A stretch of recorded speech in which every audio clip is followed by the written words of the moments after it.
ये जो अंतर्राष्ट्रीय सम्मेलन हो रहा है, ये 7वां है इस सीरीज़ में। देश विदेश से जो एक्सपर्ट्स आ रहे हैं। जाड़े के समय में दिल्ली में इस तरह की प्रॉब्लम आती है। दिल्ली में हर वर्ष ऐसी प्रॉब्लम आती है कि कई सारे कारण हैं। टू व्हीलर्स हैं, उससे प्रदूषक निकलते ही रहते हैं। दिल्ली सरकार ने बहुत कदम ऑलरेडी उठाए हुए हैं कि बहुत जगह उन्होंने प्लांटेशन करे हैं। प्रॉब्लम का निदान तो जैसे कहते हैं कि हमको सिर्फ सरकार पे ही नहीं निर्भर करना है, घर के अंदर भी प्रदूषक आते हैं, प्रदूषण रहता है। इंडोर प्लांट्स जो हैं उनको ज़रूर रखना चाहिए, उनकी अच्छे से देखभाल करनी चाहिए। माइक्रो प्लास्टिक हैं, ये हमारे पर्यावरण में हर जगह, सॉइल में, वाटर में, कि हम लोग प्लास्टिक का उपयोग कम से कम करें।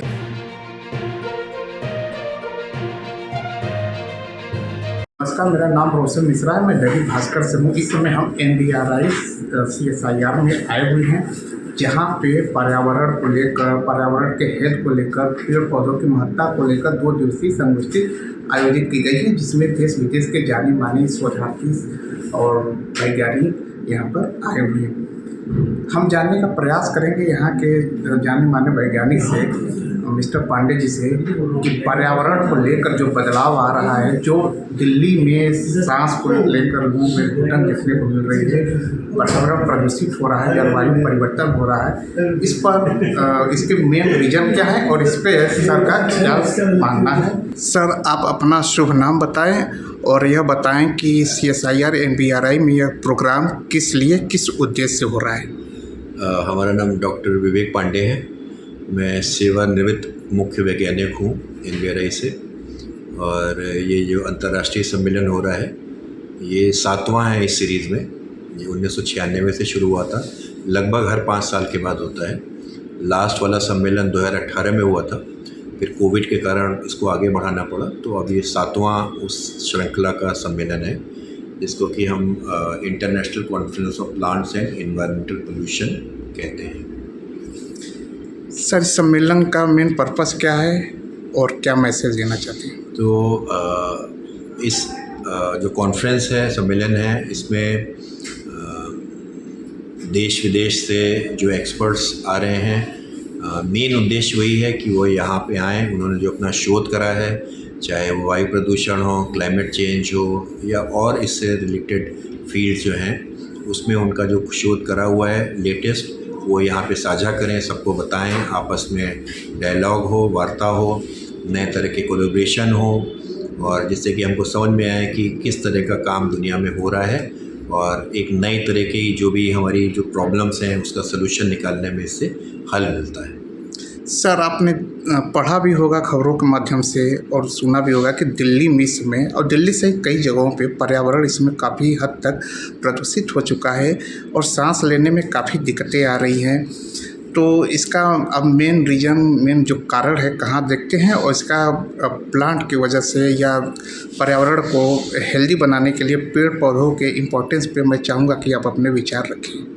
देखिए, ये हम लोग को पता है कि हर साल इस जाड़े के समय में दिल्ली में इस तरह की प्रॉब्लम आती है, जिसका एक मेन रीज़न पाया गया था जो पराली हमारे किसान जलाते हैं, जिसकी वजह से जो धुआं उड़ता है वो दिल्ली की तरफ आता है, जिसके लिए कि केंद्र सरकार और राज्य सरकारों ने काफ़ी कदम उठाए हैं, जिससे कि वो जो किसान हैं उसको ज़्यादा ना जलाएं।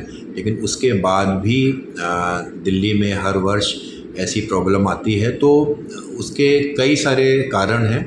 एक बहुत बड़ा कारण है कि हमारे दिल्ली शहर में बहुत ज़्यादा मोटर गाड़ियाँ हैं, टू व्हीलर्स हैं, उससे प्रदूषक निकलते ही रहते हैं, और आबादी बहुत ज़्यादा है, ग्रीन कवर कम है, जिसकी वजह से, और हमको ये भी पता है कि और कारक, जिसको एटमॉस्फेरिक जो रीज़न्स हैं या जो कारण हैं, कि वहाँ पे हवा बहुत धीरे बहती है उस समय जाड़े में, जिससे कि जो भी प्रदूषण है वो वहीं पे ही जैसे ठहरा रहता है। वो तेज़ हवा होगी तो निकल जाएगा, लेकिन कम हवा में या बहुत रुकी हुई हवा में वो वहीं पे टंगा रहता है, जिसकी वजह से प्रदूषण की समस्या और बढ़ जाती है।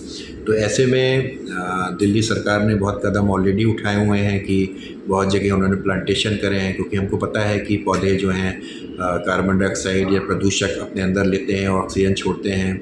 वर्टिकल गार्डन करा है उन्होंने, आजकल वो स्प्रे भी कराते रहते हैं।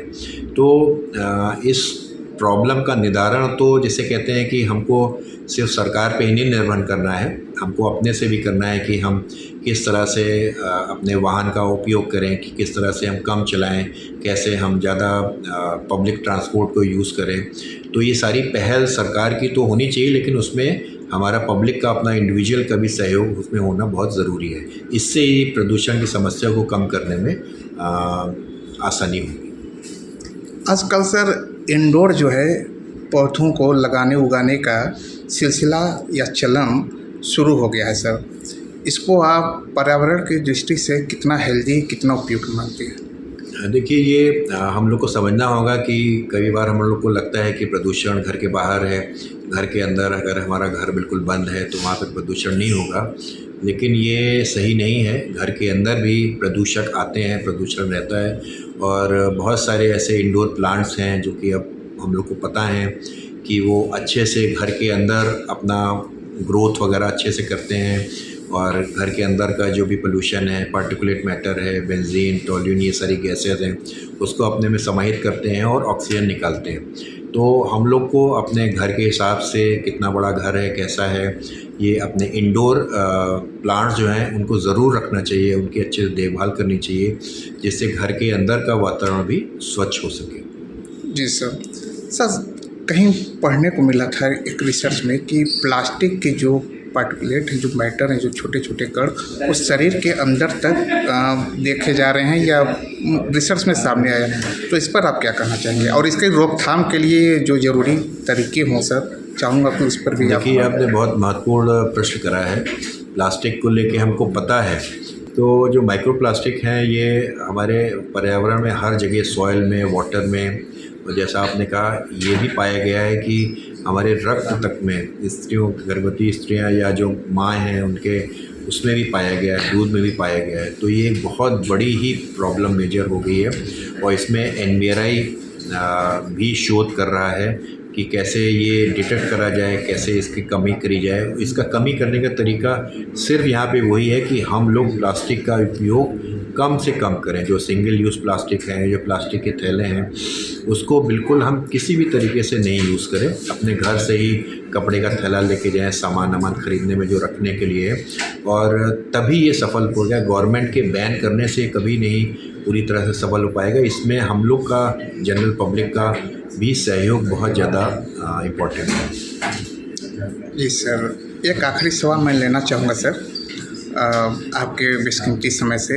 सर, कुछ लोगों को भ्रम है ग्राउंड पे कि कुछ पौधे या पेड़ ऐसे होते हैं जो हद से ज़्यादा जल का अवशोषण करते हैं, अवशोषित करते हैं, और यह पर्यावरण के दृष्टिकोण से सही नहीं है। तो क्या कुछ ऐसे प्लांट या पौधे हैं? कुछ लोग उदाहरण पे यूकेलिप्टस वगैरह का नाम लेते हैं सर, तो मैं चाहूँगा आप इस पर अपनी राय रखें ताकि लोगों को क्लियर हो।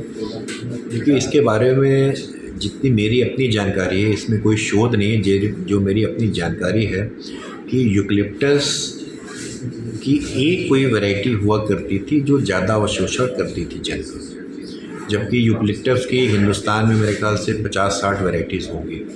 तो उसमें से कोई एक वैरायटी हुआ करती थी, और जो मुझे लगता है कि आजकल वो नहीं चलन में है, क्योंकि वो पता चल चुका है कि उसकी वजह से दिक्कत होती है, तो उसको अब नहीं प्लांट किया जाता है। तो और इसके अलावा मुझे और कोई ऐसी जानकारी नहीं कि कोई ऐसा पौधा, पेड़ है जो कि ज़रूरत से ज़्यादा अपने जल का अवशोषण करता हो। जी, आपने हमारे सवालों का जवाब दिया जो डायरेक्ट दर्शकों को टच करता है। हमसे बात करने के लिए बहुत बहुत धन्यवाद। धन्यवाद। राजनीति हो या क्रिकेट, देश विदेश की ब्रेकिंग हो या आपके मोहल्ले की बड़ी खबर, सब मिलेगा एक ही ऐप में, सबसे तेज और भरोसेमंद। अभी डाउनलोड करें दैनिक भास्कर डिजिटल।